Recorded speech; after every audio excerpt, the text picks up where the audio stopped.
जय हिंद मित्रांनो, आपल्या टेक चॅनलवर मी सर्वांचं मनापासून स्वागत करत आहे।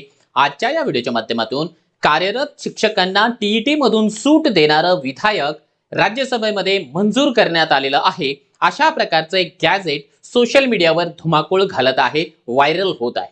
त्या व्हायरल गॅझेट मागचं जे सत्य आहे ते आपण या व्हिडिओच्या माध्यमातून ऑथेंटिक पद्धतीने पाहणार आहोत। वेगवेगळे आपण या ठिकाणी संदर्भ त्या संदर्भामध्ये देणार आहोत आणि संपूर्णतः एक प्रकारे चिरफाड आपण त्या गॅझेटची करणार आहोत की खऱ्याच अर्थाने तो गॅझेट मांडला गेलाय का, त्या पद्धतीने विधेयक मांडलं का, कुणी मांडलेलं आहे, त्यामध्ये कोणत्या तरतुदी आहे, खऱ्याच अर्थानं कार्यरत शिक्षकांना त्यातून जी आहे टीईटीच्या सक्तीमधून मुक्तता मिळाली आहे का, मिळाली असेल तर कोणाला मिळालेली आहे, वगैरे वगैरे सगळ्या प्रश्नांची उत्तरं आपण या व्हिडिओच्या माध्यमातून ऑथेंटिक पद्धतीने जाणून घेण्याचा प्रयत्न करणार आहोत।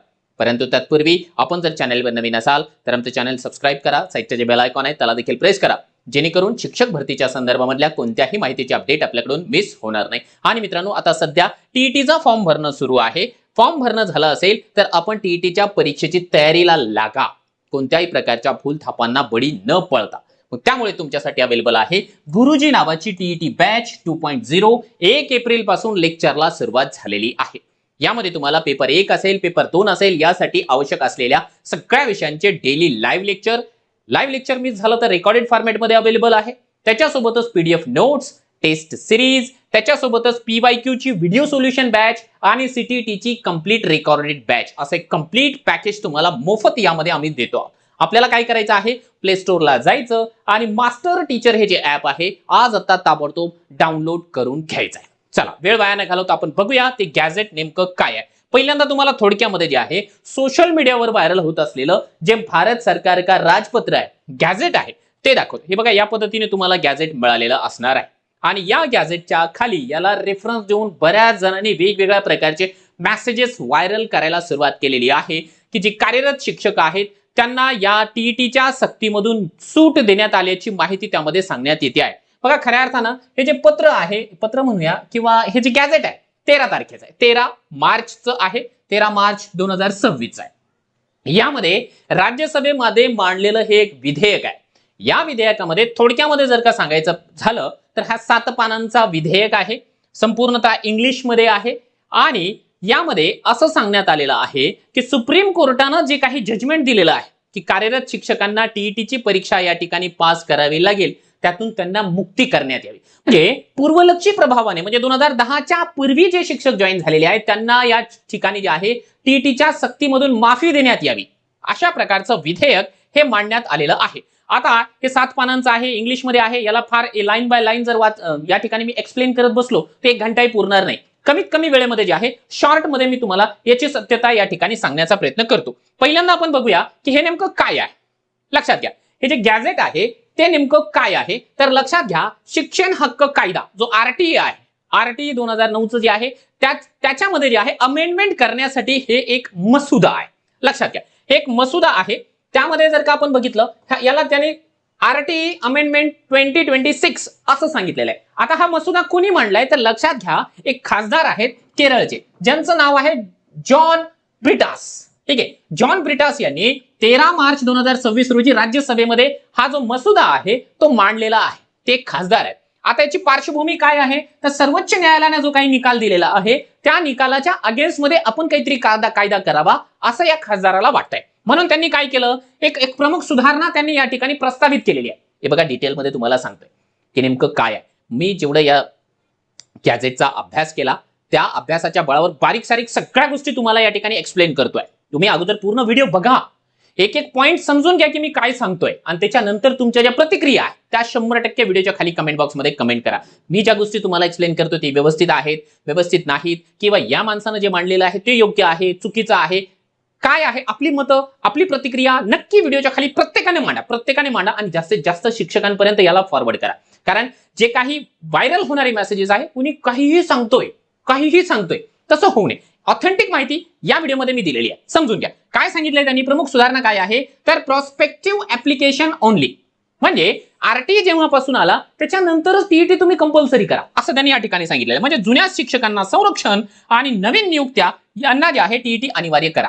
ही पहिली मागणी आहे त्या ठिकाणी. त्यानंतर जे आहे जुन्या शिक्षकांच्या नोकरीचे संरक्षण, यामध्ये एक महत्वाचा मुद्दा सुप्रीम कोर्टानं जे सांगितलं होतं की जर टीईटी पास करू शकले नाही 2027 पर्यंत तर तुमची नोकरीची समाप्ती होईल, पदोन्नतीसाठी तुम्हाला संरक्षण मिळणार नाही, प्रमोशन मिळू शकणार नाही आणि सेवानिवृत्तीवरती देखील जे आहे टांगती तलवार होती. त्या तिन्ही मधून मुक्तता हे ते गॅझेटमध्ये लिहिलेलं आहे. त्याच्यानंतर जे आहे सुधारणा नंबर 3 सांगितली, शिक्षा नको आहे, प्रशिक्षण द्या. म्हणजे टीईटी पास नाही झालं म्हणून शिक्षा देऊ नका, त्यांना जबरदस्तीने या ठिकाणी जे आहे रिटायर व्हायला लावू नका, त्यांना जे आहे व्यावसायिक प्रशिक्षण द्या, नवीन काहीतरी एखादा कोर्स लॉन्च करा, ते शिकायला सांगा, असा हा प्रस्ताव आहे.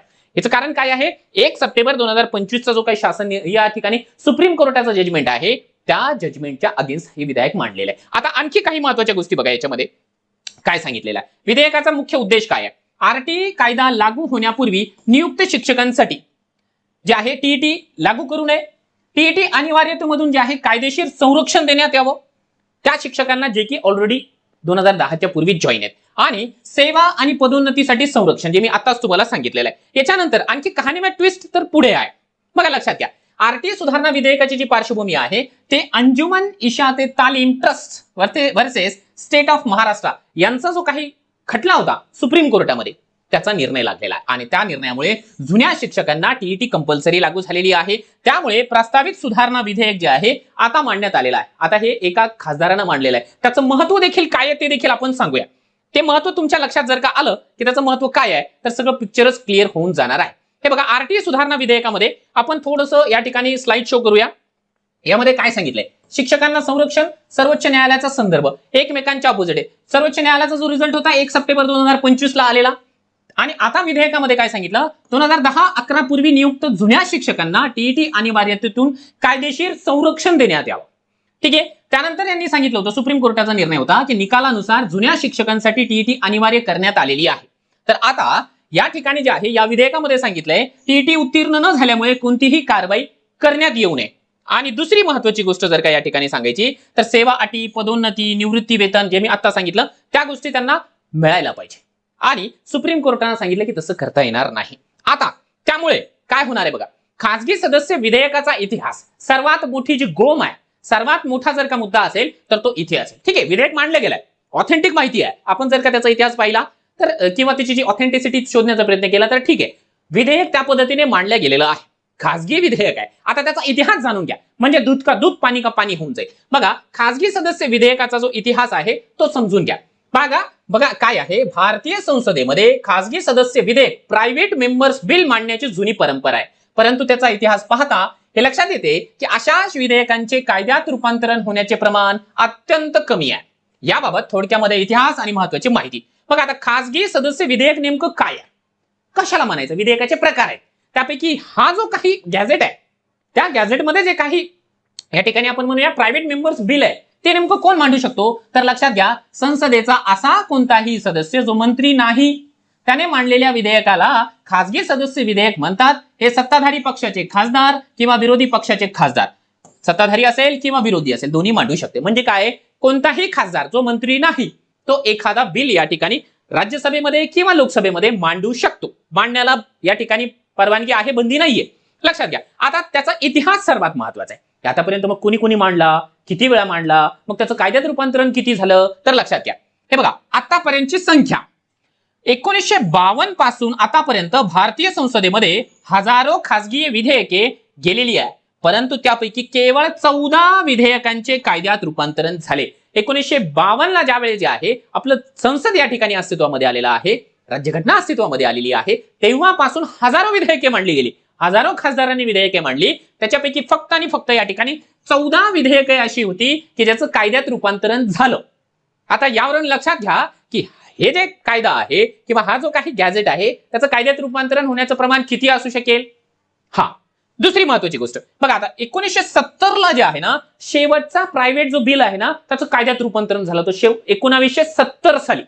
लक्षात घ्या, शेवटचं जे विधेयक होतं 1970 नंतर, म्हणजेच गेल्या 55 वर्षामध्ये एकही खासगी विधेयक संसदेच्या दोन्ही सभागृहामध्ये मंजूर होऊन कायदा बनलेला नाही. त्यामुळे त्याच्यावरती जे आहे आपल्याला अवलंबून राहायचं नाही.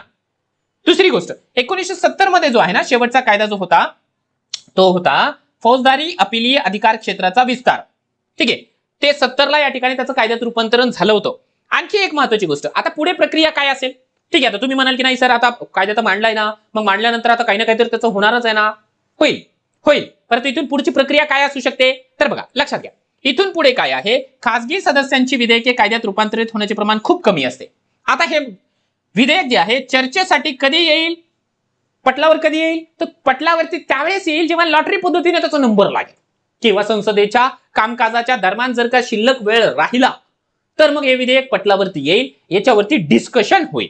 तिसरी गोष्ट, चर्चेदरम्यान जर सरकारने या विषयावर सकारात्मक प्रतिसाद दिला तर सरकार स्वतः असे विधेयक आणू शकते किंवा या विधेयकाला पाठिंबा देऊ शकते. म्हणजे लॉटरी पद्धतीने यावं किंवा फावला वेळ जर का संसदेमध्ये असेल, म्हणजे हे राज्यसभेमध्ये मांडलेलं, राज्यसभेमध्ये जर असेल तर मग त्याच्यावरती डिस्कशन होईल. आणि डिस्कशन झाल्यानंतर मग सरकारनं जर का त्याच्यावरती पॉझिटिव्ह काहीतरी दाखवलं तर मग वोटिंग होईल आणि मग त्याला लोकसभेमध्ये पाठवलं जाईल. ठीक आहे. तिसरी गोष्ट, थोडक्यामध्ये सांगायचं तर हे विधेयक राज्यसभेत दाखल झालेले आहे. सविस्तर चर्चा आणि मतदान बाकी आहे. हे विधेयक जुन्या शिक्षकांच्या नोकरीच्या सुरक्षेसाठी अत्यंत महत्वाचं आहे. त्याच्यामुळे आता काय होईल की जर समजा या पद्धतीने चर्चा झाली तर शेवटी त्याच्यावरती राष्ट्रपतीची स्वाक्षरी होईल. खऱ्या अर्थाने ना आतापर्यंत जर का प्रिव्हियस इतिहास पाहिला तर इतिहासामध्ये जे हजारो विधेयके मांडले गेले ना, त्या हजारो विधेयकांमध्ये एक महत्वाचा मुद्दा होता की विधेयक मांडायचं कशासाठी, ऍटलिस्ट जे आहे या ठिकाणी शासनाचं, प्रशासनाचं, जनतेचं जे आहे लक्ष या मुद्द्याकडे वेधून घेणे, की हा मुद्दा महत्वाचा आहे, याला हायलाइट केलं जावं, हा एकमेव उद्देश त्याचा असतो. लक्षात घ्या की खासगी विधेयकांचे महत्व काय. जरी ही विधेयके सहसा मंजूर होत नसली तरी त्यांचे महत्व अतिशय जास्त मोठं आहे. पहिलं महत्वाचं काय आहे, जनहिताच्या एखाद्या महत्वाच्या विषयाकडे सरकारच्या आणि देशाचे लक्ष वेधून घेणं. जर विधेयकाला व्यापक पाठिंबा मिळत असेल तर सरकार अनेकदा या ठिकाणी आश्वासक पद्धतीने याचा विचार करतो. जर खूप मोठ्या प्रमाणावरती त्याला पाठिंबा जर मिळाला तर त्याच्यावरती विचार केला जातो. आणि पाठिंबा जर का खूप मोठा व्यापक मिळत असेल तर या ठिकाणी सरकार अनेक वेळा आश्वासन देते की ठीक आहे, याला आम्ही कॅरी फॉरवर्ड करू, कायद्यात रूपांतरण करू किंवा आम्ही स्वतः याच पद्धतीचा काहीतरी कायदा घेऊन येऊ. खूप मोठा त्याला जे आहे जनसमुदायाचा पाठिंबा हवा असतो. त्यानंतर यामुळे संसदेमध्ये नवीन विषयावर सखोल चर्चा होण्यास संधी मिळते. नवनवीन विषय येतात तर संसदेला देखील अवेअरनेस निर्माण होतो की अरे ठीक आहे, हा एक महत्वाचा मुद्दा आहे. आणि आपल्याला माहिती आहे की या ठिकाणी भारतभरामध्ये जवळजवळ या टीईटीच्या प्रकरणामुळे 26 ते 27 लाख शिक्षकांना जे आहे फटका बसतो आहे. त्या लोकांना जे आहे या ठिकाणी टीईटीची तयारी करावी लागते आहे. हे बघा, हे आता हे मांडल्या जावं, त्याच्यानंतर लोकसभेमध्ये, राज्यसभेमध्ये त्याच्यावरती डिस्कशन व्हावं, त्यानंतर राष्ट्रपतीची स्वाक्षरी व्हावी आणि राष्ट्रपतीची स्वाक्षरी झाल्याच्या नंतर याचं जे आहे कायद्यामध्ये रूपांतरण होतं. म्हणजे अजून जे आहे ही पहिली पायरी आहे. आणि खासगी विधेयकाचा इतिहास मी तुम्हाला या ठिकाणी सांगितलेला आहे. थोडक्यात सांगायचं काय तर जे जॉन ब्रिटास आहे त्यांनी जे काही खासगी विधेयक मांडलेलं आहे त्या खासगी विधेयकाचा इफेक्ट नक्की हा होईल की जनतेमध्ये अवेअरनेस निर्माण होईल. शासनापर्यंत हा जो मुद्दा आहे तो प्रकर्षाने या ठिकाणी मांडला जाईल. शासनाची जर का इच्छाशक्ती असेल आणि शासन या संदर्भामध्ये पॉझिटिव्ह असेल तर निश्चितपणाने ते याला जे आहे राज्यसभेच्या पटलावरती ठेवू शकतो.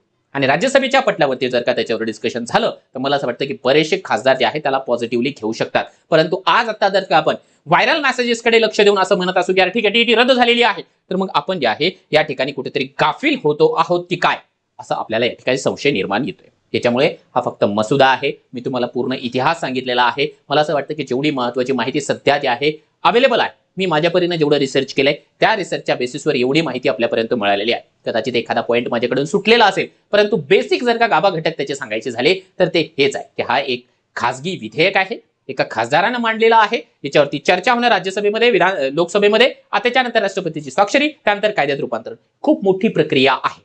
असं व्हायला पाहिजे की जे जुने शिक्षक आहेत त्यांना टीईटी लागू नसायला पाहिजे. परंतु सध्या तरी सुप्रीम कोर्ट आहे ना, सुप्रीम कोर्टाचा निर्णय सहजासहजी डावलणं हे काय साधी गोष्ट नाहीये. त्याच्यामुळे आता सध्या आपल्यावरती सुप्रीम कोर्टाची जी आहे टांगती तलवार उभी आहे.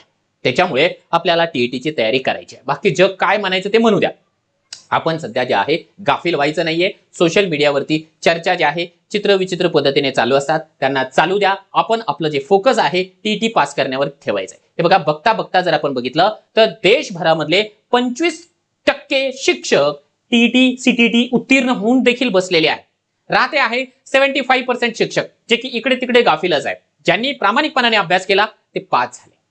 त्याच्यामुळे तुम्ही देखील टीईटीची तयारी करा. बाकी भविष्यामध्ये जे होईल ते होईल, पण तो टीईटी पास करणं हे आपल्यासाठी देखील आपल्या या ठिकाणी शिरपेच्यामध्ये मानाचा तुरा ठरणार आहे.